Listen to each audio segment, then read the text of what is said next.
Olá pessoal, tudo bem? Mais uma vez aqui, novamente na internet. Esse é um vídeo relacionado a um tema do Pint of Science, né? Projeto de ciência no boteco, né? Qual estabelecimentos, né? Bares, né? E discute ciência de uma forma leve, né? Com nesse ambiente. Então já é a segunda vez que participo desse projeto. Eu também gostaria de compartilhar esse mesmo material, né? Esse tema, a deixar aqui no canal aqui, beleza? Então vamos, o tema é ciência do básico ao aplicado, né, ao dia a dia. Então vou fazer um resumo geral, né, 30 minutos, ok? Resumo desde o início do conhecimento científico, de uma forma bem rápida, bem superficial, mas vai te dar uma ideia legal qual é a relação entre a nossa busca de sobrevivência, conhecimento, as nossas curiosidades a respeito do mundo, né, e quais são os impactos que isso traz no nosso dia a dia. Então, muitas vezes não é óbvio, né, essa relação entre curiosidade, né, que nós temos e entender o mundo que está à nossa volta, né, esses mistérios, né, de como que o mundo funciona e depois quais são as consequências dos impactos que esse conhecimento acaba nos trazendo, né, em benefício ou até em prejuízo em alguns casos, tá?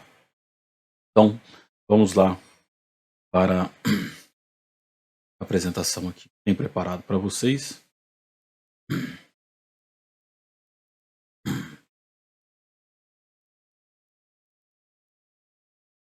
Bem, então vamos, esse é o tema, né? Ciência e suas aplicações, né? Para quem não me conhece, sou o professor Rosevaldo Oliveira, professor professor de Física da Universidade Federal de Rondonópolis, aqui no Mato Grosso. Bem, se a gente for buscar as origens, né, do conhecimento científico, tem que voltar à parte mais básica, né? A origem do conhecimento científico se confunde, né, com o fato de da nossa espécie em si, de ser humano, né?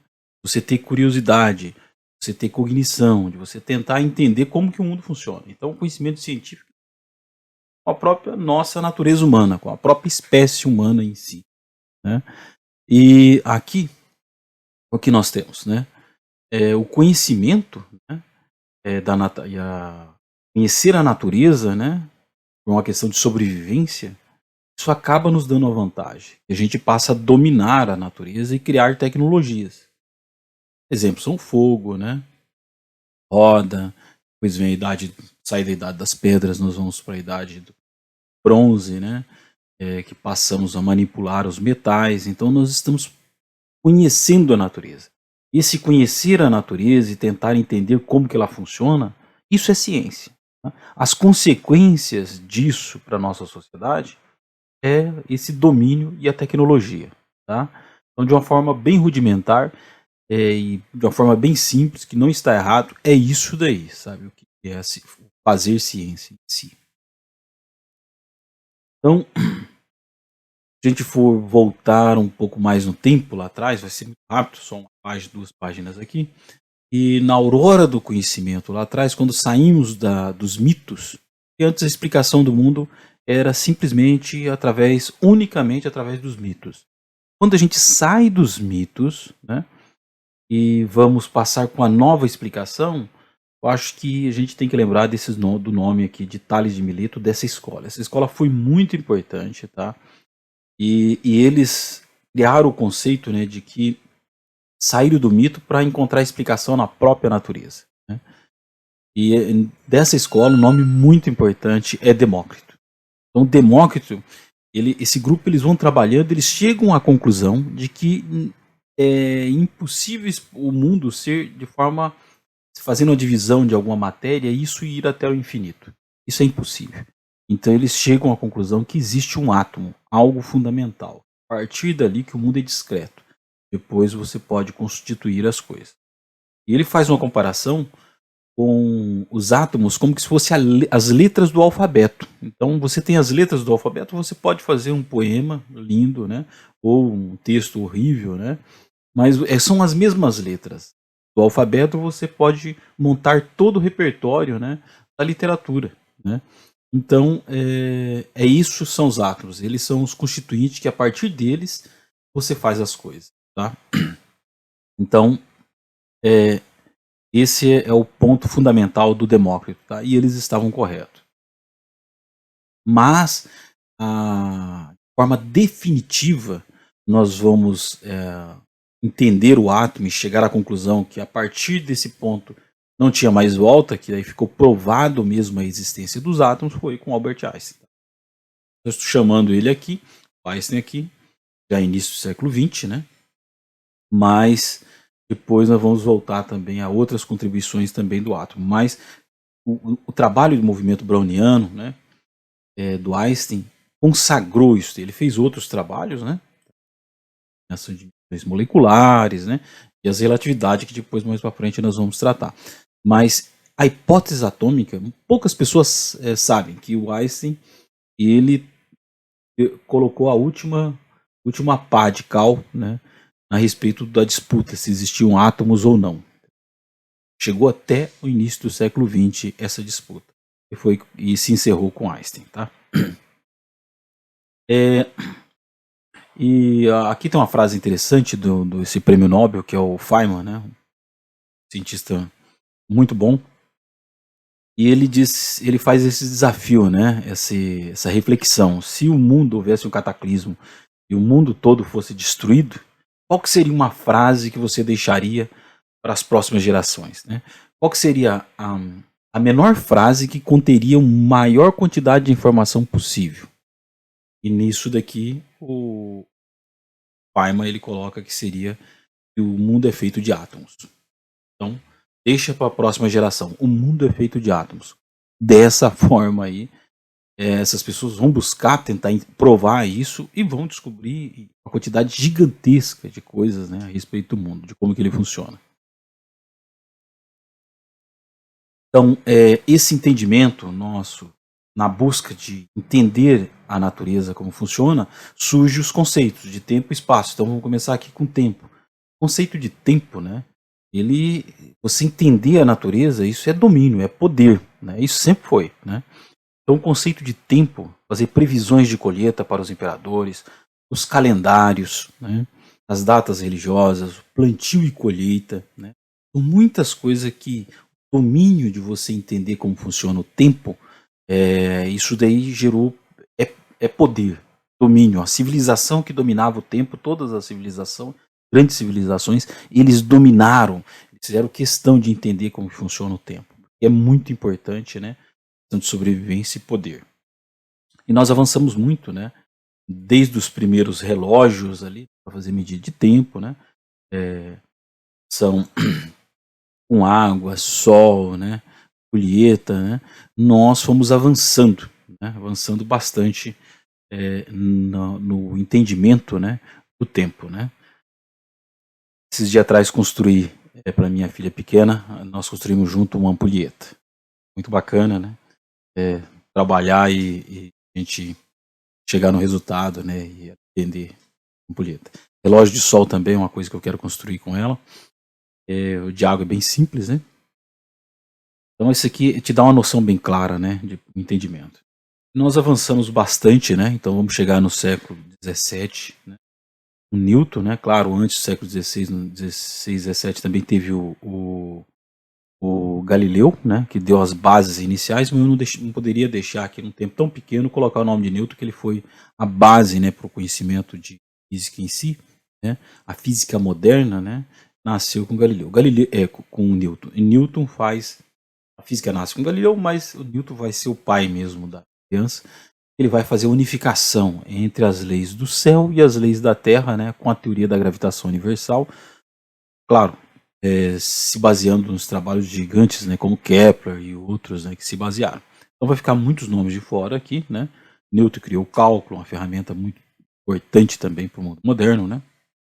Divide essa criação com Leibniz, né? E E ele entendeu, né, muito bem esses processos e criou a física moderna em si, a partir dali. E o Newton tinha uma visão de espaço e de tempo, tá? Que depois nós vamos entrar aqui. Essa mudança no conceito de espaço e tempo, né, gerou toda assim, uma tecnologia. Né? Um nome muito importante para a gente colocar aqui também é do Faraday. O Faraday, ele entendeu os conceitos de forma experimental, né, na Royal Society, né, que é academia inglesa, e ele entendeu, ele apresentava todos esses trabalhos ali, entendeu muito bem. Então, um homem pessoa que dá de sintetizar, né, uma pessoa muito humilde, e ele tinha uma visão muito experimental, muito prática. Ele criou os conceitos de campo do eletromagnetismo. Então, ele foi dando a base para isso. Mas teve muitas outras pessoas que contribuíram, né, com ele, mas todos os trabalhos experimentais estavam tudo confuso, ninguém estava entendendo direito. O Faraday não era um bom matemático. Precisou de um bom físico teórico para conseguir resolver esse problema, que foi o Maxwell. O Maxwell, ele sintetiza, né, toda a eletricidade mais o eletromagnetismo, e ele cria o que nós chamamos de eletromagnetismo. São as 4 equações de Maxwell. A partir dali você fez uma generalização gigantesca, né?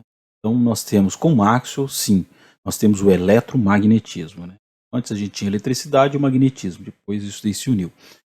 E na teoria do Maxwell, ali surge, se você vai gerar toda a eletricidade, vai ser o dia a dia nosso está todo aí, né? Sem eletricidade, nosso dia a dia, o mundo moderno, ele se desaba, né? Sem eletricidade. E nas equações de Maxwell ele faz uma previsão adicional. Existe uma coisa chamada ondas eletromagnéticas. Tá? Então, as consequências das equações de Maxwell são gigantescas. O impacto no nosso dia a dia, que essa ciência trouxe para o nosso dia a dia, e gerou tecnologia através das empresas, o Edison, Thomas Edison, né, o Westinghouse, né, Tesla, né, isso daí gerou um impacto gigantesco, né. Importante entender que as patentes vêm depois da ciência. Primeiro vem a ciência, né, grosso modo, né, a ciência básica, e depois ali vem as patentes, tudo bem? As tecnologias que vão sendo geradas a partir, uma vez que a gente entendeu a natureza, entendemos o fenômeno em si, né?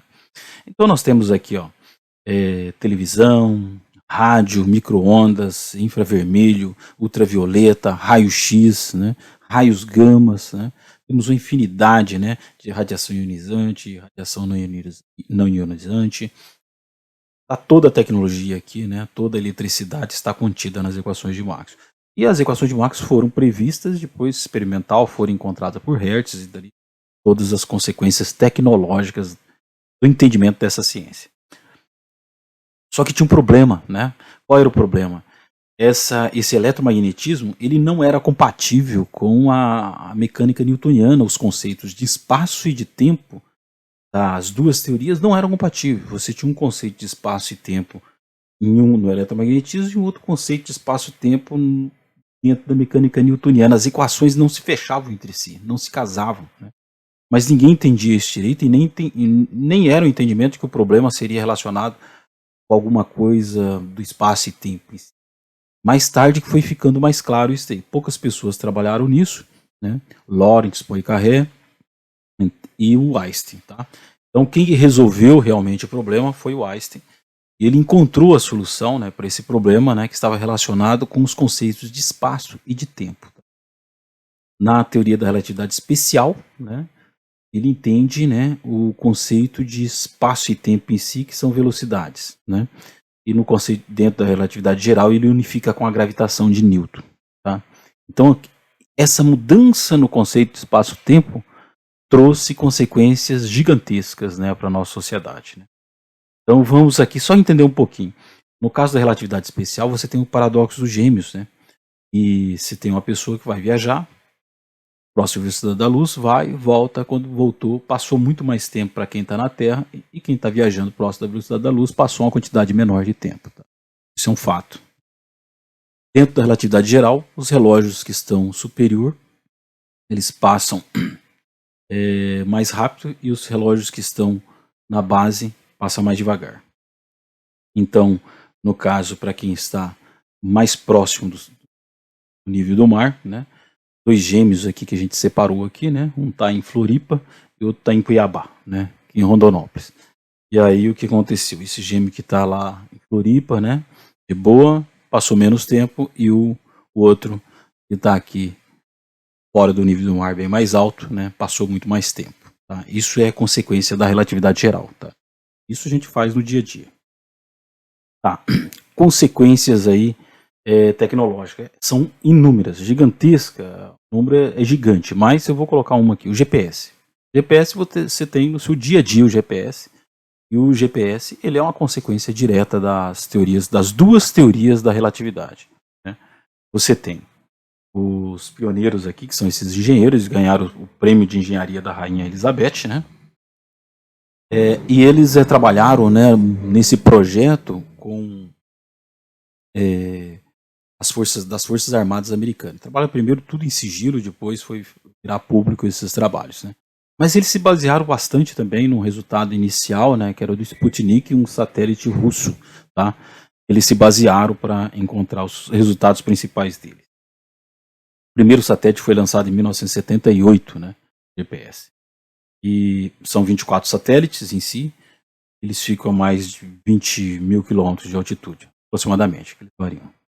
Bem, aí você está perguntando para mim, o que isso tem a ver com a teoria da relatividade? Olha só, se você retirar a teoria da relatividade, não utilizar, o erro é de 2 km. Se você retirar a teoria da relatividade geral, o erro é de 14 km.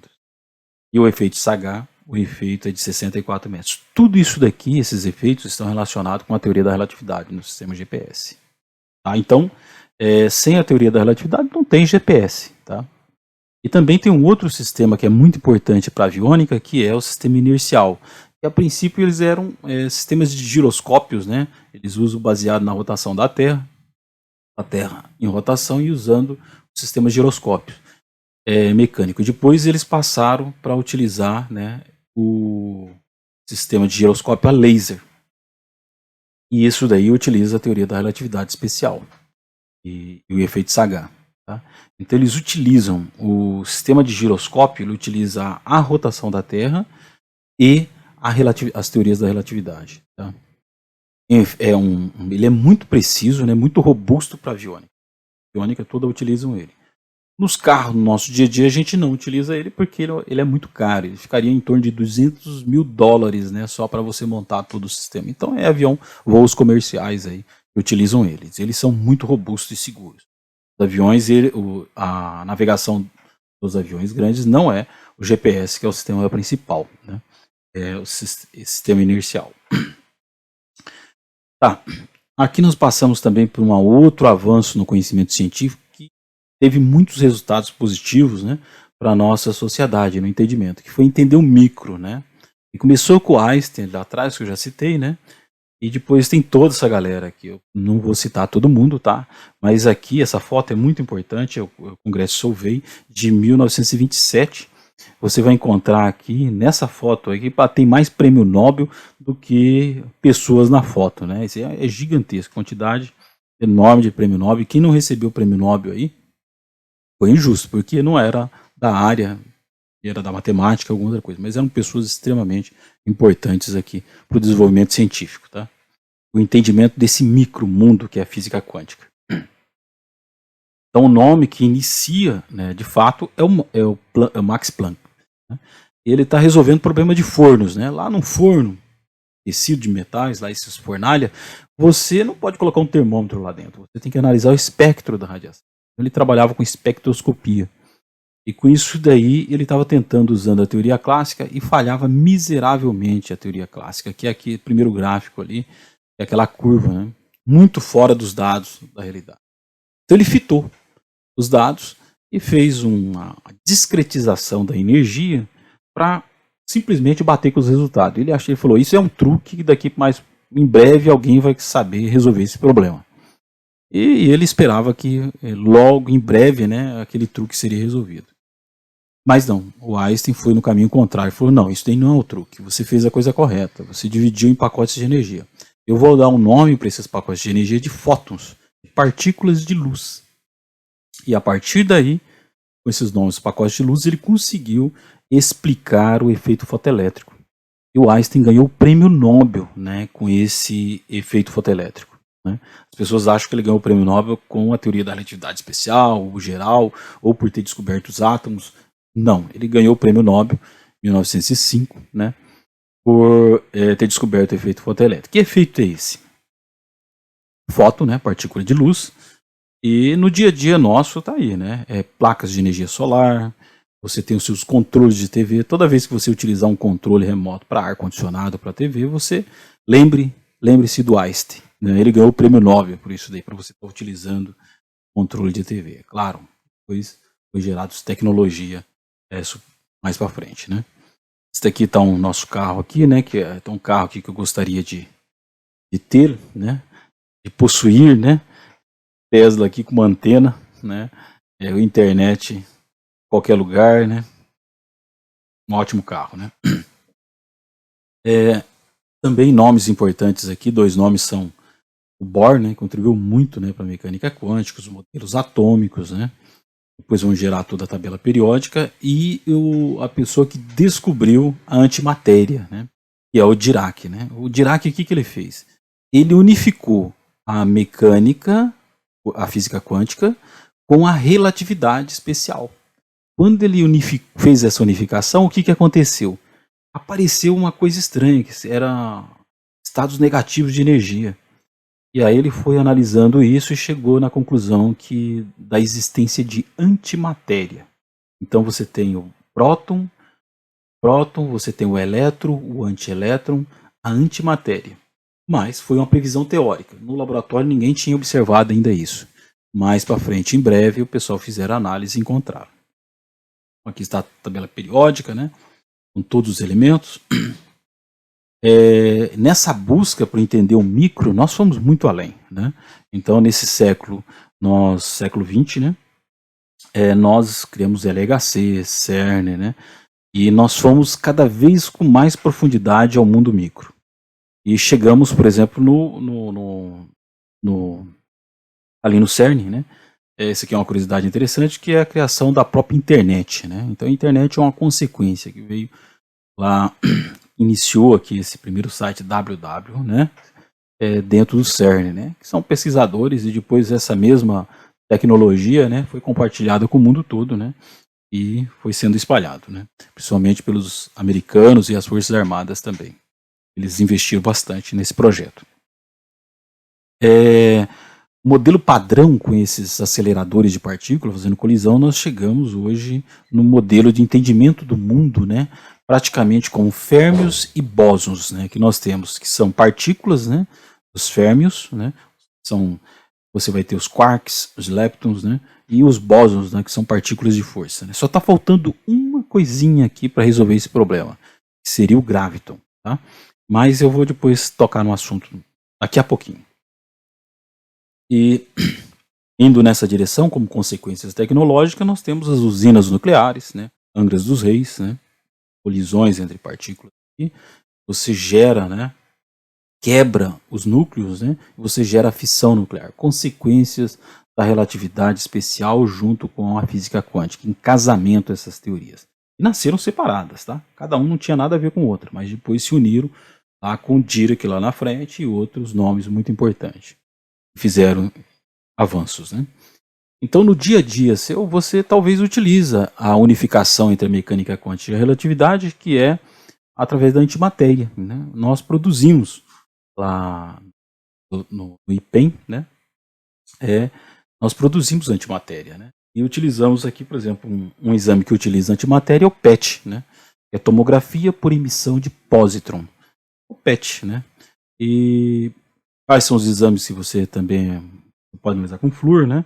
Os tratamentos de iodo, né? Fósforo, né? Samário, né?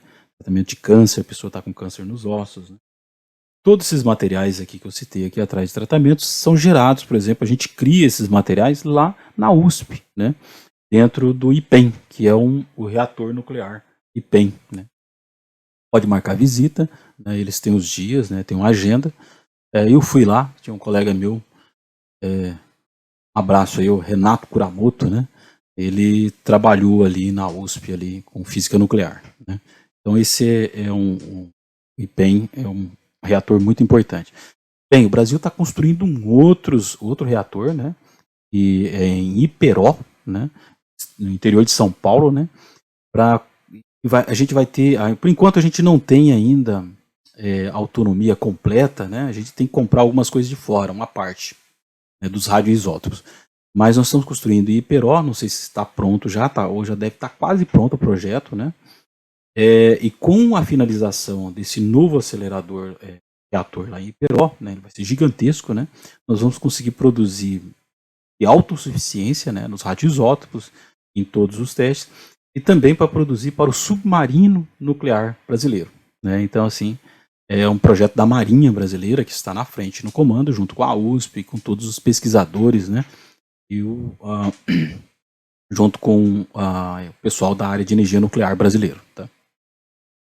Então tem muitas consequências aqui, tá? Que você pode retirar da física moderna, né? Que são raio-x, tratamento de radiação, cirurgia laser, tomografia, ressonância de spin, né? Que seria uma palestra específica a respeito desse assunto, né? Nós temos aqui o professor também, o Helder, né? Da Química em Rondonópolis, que trabalha com esse assunto. Então aqui tem uma quantidade gigantesca, né? De coisas, né? Que são consequências tecnológicas, né, das teorias da física quântica e da relatividade. Não poderia deixar de citar um avanço gigantesco que é na área de eletrônica e computação, né? Na ciência da computação, esse foi o primeiro computador em 1946. Já no mesmo ano também foi criado por esses três físicos aqui, né, que eles trabalhavam físico matéria condensada, foi criado o primeiro transistor, né? Isso aqui é uma revolução, tá? Então, se falar de uma tecnologia importante do século XX, você tem que falar do transistor, tá? Uma invenção que mudou a humanidade. E com isso daqui, tá tudo no nosso dia a dia, né? Então já estão chegando, já esses transistores já estão na ordem de nanômetro, né? Chegando muito pequeno, né?